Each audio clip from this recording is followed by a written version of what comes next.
Hello, everybody. I'm a practicing therapist and a doctoral student of psychology.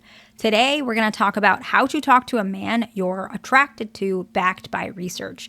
The research will be in the description box. I understand that it's not accessible to everybody. I tried, but sometimes some of the research that I really like is not accessible to everybody and can only be accessible to academics, students, etc. But I did try, and I'll keep trying, but the research is in the description box, okay? The very first way that a woman can talk to a man that she's attracted to is actually to show interest through subtle initiation. A lot of men are not used to being initiated towards, and so they may automatically recognize that this is a sign that she, in fact, does find him attractive. And men have social pressure to initiate, but this particular research does show that nonverbal courtship patterns in women, any sort of, especially if it's clear, it can even be eye contact, smiling, or starting a light conversation.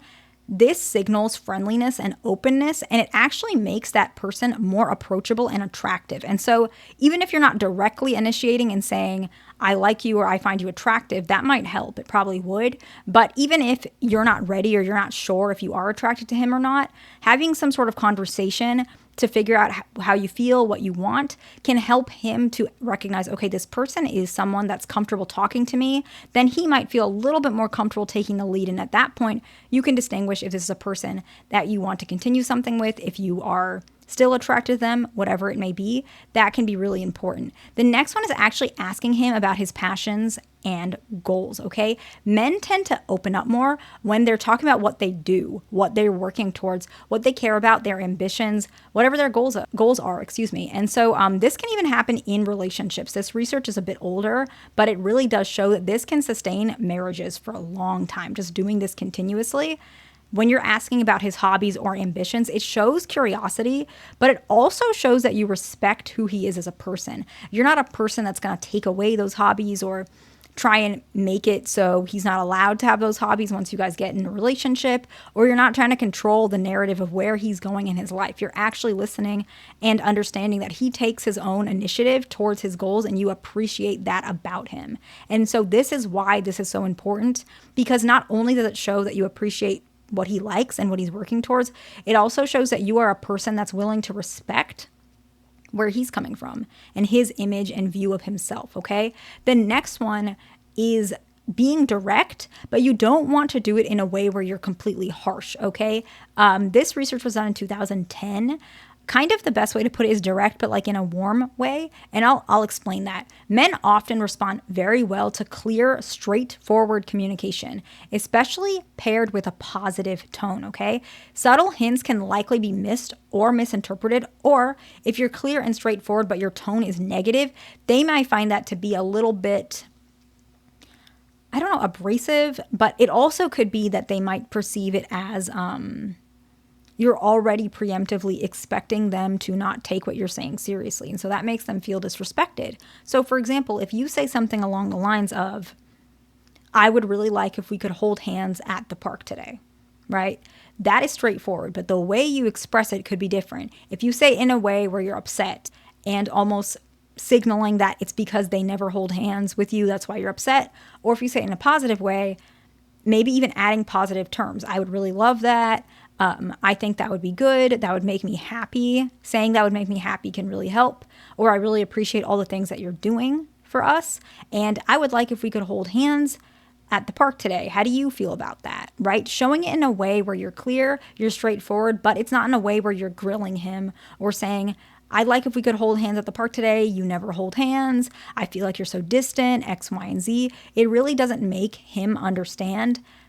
Are you mad at him because he doesn't hold your hand? Are you mad at him because he's distant? What is he supposed to do? Because there's a couple different variables in this conversation. So he's not really sure where to go. Or are you just grilling him because he doesn't know? Are you just upset at him? Are you mad at him? Whatever it is, he can't tell. However, if you clearly say, I would like to hold hands at the park, I really appreciate everything you do, and I think it's very romantic, and that would make me happy. It's pretty obvious that you want that's all you're asking for. There's nothing negative or underneath, and that can really help, okay? The next one is similar, right? We kind of use an example similar, and I'll give you more examples. Using supportive and encouraging language can really, really help. Showing support even something I really admired that. I appreciate how romantic you are. It's awesome that you're doing that.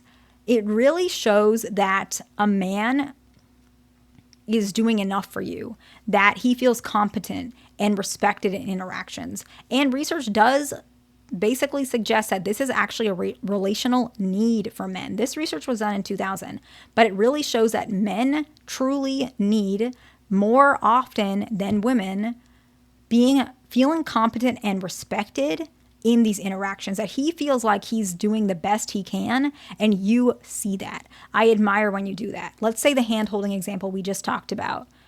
Maybe he did hold your hand. Then afterwards you can say, I really appreciate how you're showing up. I appreciate how romantic you are, right? I appreciate how I'm able to say things to you and I feel safe doing it. That really meant a lot to me. Encouraging, supportive language. Maybe he's saying, I want to start a business. And maybe you're not totally on board with that. Let's kind of mix up the example, okay? Instead, it doesn't mean you have to say, I don't trust that. You've done this before. What if you go bankrupt? Maybe they are genuine worries. However, there's a way to word it where it can be encouraging and supportive. I appreciate how ambitious you are. I have worries about what can happen, but I do strongly believe that there's a part of you that knows what you're doing. But I do also want you to know how I feel. I'm always going to support you. If you ever need me, I'm here for you. And I appreciate that you came to me and told me this, right? So you're still being supportive. You're still showing your side. It doesn't mean hide your feelings, but it also means that you're showing up and saying, I believe in you, right? Because you're not always right. Your feelings might be afraid, but that doesn't mean there's necessarily 100% truth to it. Who knows, right? And so showing that you believe in whoever this person is, he's going to start believing himself, and the feelings that you make him feel, he'll feel more appreciated, okay? Actually, research, the next one is using humor to, I guess, break the ice or get more comfortable with this person. Research was done in 2009 that showed evolutionary and psychological benefits on the perception of humor. And this actually shows that, romantic selection and interest, men are able to recognize if she's laughing, if she's playful, if she's happy, it means that he's doing a good job in this communication. And so by responding well to humor or putting a little bit of humor in a mutual laughter seems to be the most common in this research particularly, but even showing a bit of humor on your side, trying to make a joke or being silly, being playful can really show that you're trusting of him, that you like him, that you appreciate what he's doing, and it shows that you're happy, right? Men can struggle when a woman seems to always be unhappy, right? It makes him feel like no matter what he does, it's never good enough. And it can scare him off from wanting to take on that task, because a lot of men, at the end of the day, they want to make you happy. But if it seems like it's so impossible, there's going to be a part of him that's going to deter away from that because it's such a challenge. Everybody in this life, we have hard lives. All of us have some struggles. A lot of people aren't going to sign up and say, hey, give me more struggle. We're going to say, let's take the easier route. Just being completely honest. If you're happier and more positive in general, he's going to appreciate that he can, in fact, make you happy and make you laugh, or you're going to make him laugh, whatever that mutual laughter is, and you're going to have a good time, right? The next one is self-disclosure. You want to do it strategically, but you want to open up and be vulnerable because it makes him feel like he's able to take on some of the emotions that you may have, right? Men do want to make you happy, as I've mentioned. And so if you mention, I had a, difficult day today, and sometimes I just feel like it's difficult to do X, Y, and Z. So you open up some sort of vulnerable emotion, and he's able to take that, whatever it may be, even if he's not fully able or available to give you everything that you need at that moment. Giving him that opportunity to show up can really help. He can say something like, I'm sorry to hear that. If you want, we can go out to dinner. Whatever it is, you gave him that opportunity to make you understand that he's there for you, okay? Mirroring his body language is the next one, and that can be very helpful as well. It makes him realize that he's not the only one that's into this conversation, right? If he's talking more expressive and he's smiling and he's, sharing all this insight, you smiling, listening, telling him you appreciate that can make him feel like it's familiar and likable. If he's leaning in, you can lean in a little bit. You don't want to pull away or turn away. You want to express yourself through your body and your emotions, right? This research was done in 2003. And the last one is actually a little bit of light teasing or playful banter can actually signal kind of fun, low pressure communication that makes him feel like basically he's on the right track to communicating with you, okay? And this research was done in 2015. I hope this video was helpful to somebody. Please like, subscribe. I'll see you in the next one.